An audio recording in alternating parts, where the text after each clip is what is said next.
Tem um vídeo do Rush V, ali da playlist do Rush que eu tenho aqui no canal. Eu não vou lembrar qual que é, mas os vídeos dele são bem curtinhos, assim. Teve um que tiraram um trecho de uma live dele, que ele sintetizou bem a situação atual do mercado sexual e da questão dos relacionamentos, mais precisamente relacionamento de longo prazo. E a questão é meio que a seguinte, a forma que ele sintetizou muito bem foi a seguinte: em primeiro lugar, não adianta tu ser uma influência positiva na vida da mulher com quem está se relacionando. Vai lá, tu dá uma digadão de valor, tu escolhe uma mulher que parece boa o suficiente, que é viável para ter um relacionamento de longo prazo, independente de pensar a respeito de coisas de casamento ou filhos. Digamos que seja só para ter um relacionamento de longo prazo e talvez chegar um momento começar a morar junto e ter uma união estável, certo?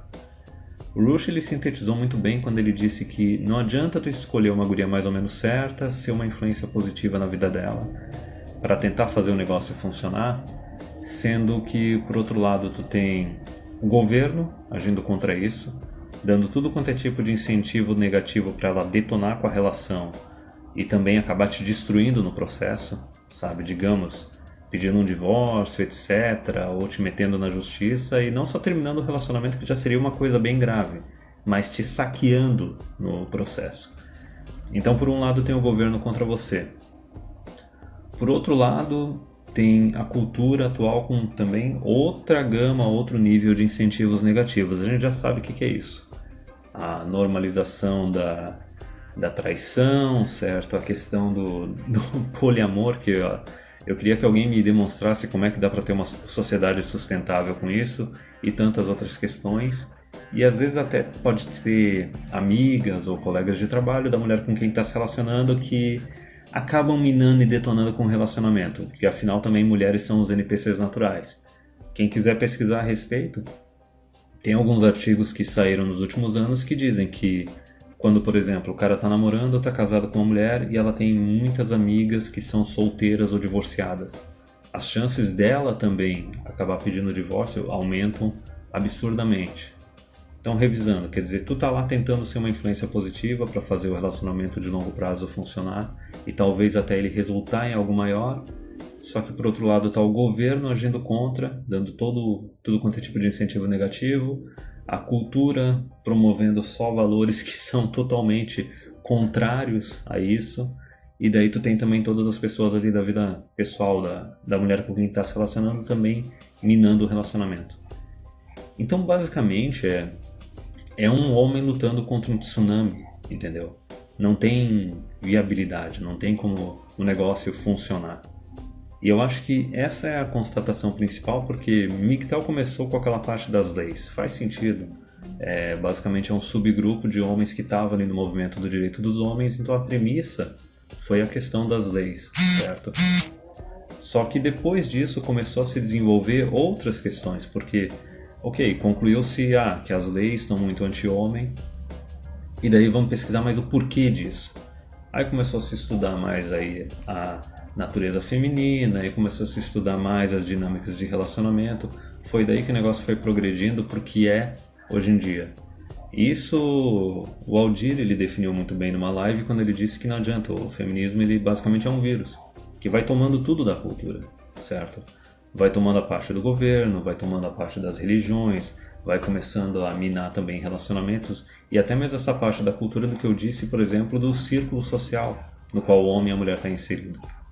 Resumindo, não adianta tu ter os valores corretos, tu ter toda a predisposição para fazer o relacionamento funcionar, ou talvez querer dar uma digadão, que nem esse pessoal que diz não, tem que casar e ter vários filhos para salvar o ocidente. Não adianta, o negócio está bem game over. Essa foi a minha constatação e está sendo a constatação de vários outros homens. Não necessariamente só MGTOWs, certo? Até mesmo TFM, quando ele fala assim, if she breathes, she's a thought. Se ela respira, ela é uma vadia. Por que é tão extremo? Por que é tão drástico isso? Porque basicamente é para representar que não tem como o negócio dar certo. A chance do negócio dar certo é muito mínima, é muito baixa. É algo que está restrito talvez a 10% dos casamentos, compreende? Porque é da mesma forma que ele definiu. Ele definiu que A sociedade está contra, o governo está contra, a cultura está contra. O relacionamento estável, monogâmico, criação de família e tudo mais. E para ver como é que é o negócio, do outro lado da manosphere, né, o TFM ele é um MGTOW, mas do outro lado da manosphere a gente tem o Rush V falando exatamente a mesma coisa. Quer dizer, são homens de lados opostos da manosphere chegando à mesma conclusão. Então nesse caso é muito honk honk game over. E digamos até mesmo que tu tá numa comunidade mais conservadora, mais tradicional assim. E daí tu encontra, não vou usar o termo unicórnio, né, uma mulher viável para ter um tipo de relacionamento de longo prazo com outros objetivos mais adiante.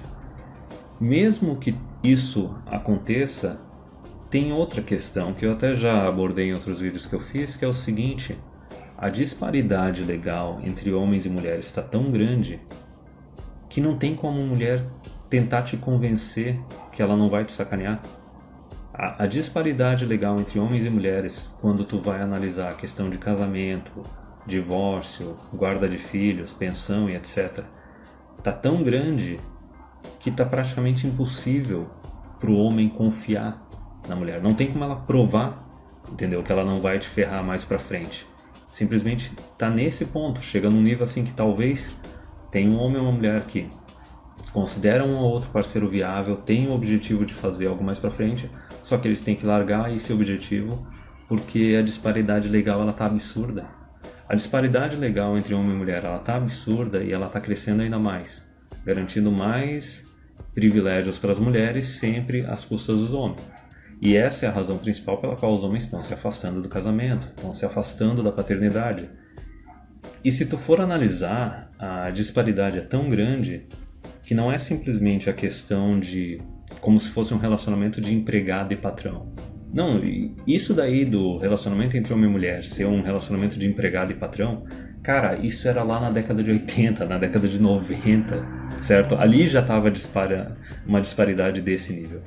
A disparidade atual, legal, entre homem e mulher, é basicamente uma disparidade entre escravo e senhor de escravo. Essa é a quantidade de poder que está acumulada na mão da mulher para prejudicar e destruir o marido e não só ele, né? Principalmente prejudicar e destruir a família e os filhos. Isso que eu estou falando não é do nada, não é simplesmente a conclusão de um cara. Como eu já demonstrei, tem homens de vários lados da manosphere chegando na mesma conclusão.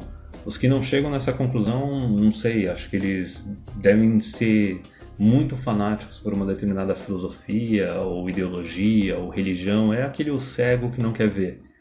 Mas, por exemplo, para ver como isso não está só no nível da manosphere, até mesmo ali na direita norte-americana, teve uma produtora de conteúdo ali do YouTube, a Aiden Paladin, que ela sim, ela estava lá talvez em torno dos 25 anos e tal, entre 25 e 30, não queria saber de negócio simplesmente de relacionamento casual, queria algo sério, queria algo com um futuro, e ela mesma numa live ela falou que ela começou a se relacionar com um cara, os dois tinham objetivos em comum, só que ele explicou pra ela que não dá pra morar junto, não dá pra casar, não dá pra ter filho por causa das leis. E ela, como é uma guria ali mais mente aberta, ela foi analisar e ela também chegou a essa mesma conclusão. A disparidade legal tá tão grande, o negócio é tão grave, que ela não conseguiu descrever alguma forma de conseguir convencer o cara de que ele não vai ferrar ela, que ela não vai ferrar ele. Simplesmente essa é a situação. Eu já abordei isso em alguns outros vídeos, mas isso daí seria até para abordar. Digamos que tem aquela minoria de mulher mais independente, né? Os 20%, entre 20% e 5% das mulheres que são mais independentes, pode vir de uma família estruturada, podem ter alguns valores e tudo mais. Até mesmo essas daí, se elas tiverem realmente aquela vocação, aquela vontade de se tornar uma esposa, de ter filhos e tudo mais, a disparidade legal entre homens e mulheres está tão grande que está prejudicando até o pessoal que teria boas intenções, certo? Queria algo mais sério, algo mais estável, algo com futuro. Esse é o nível. E o engraçado é o seguinte, né? A gente só vê perspectiva das leis piorarem ainda mais. Mais privilégio para a mulher, tudo às custas dos homens. Eu não consigo ver um momento mais para frente no qual isso vai parar ou talvez reverter. Simplesmente eu não consigo ver um prazo para isso. Sei lá, pode demorar o quê? 5 anos? 10 anos? 15? 20 anos? E o que essa galera vai fazer no meio nesse tempo? Honk Honk Clown World, cara. Não tem jeito.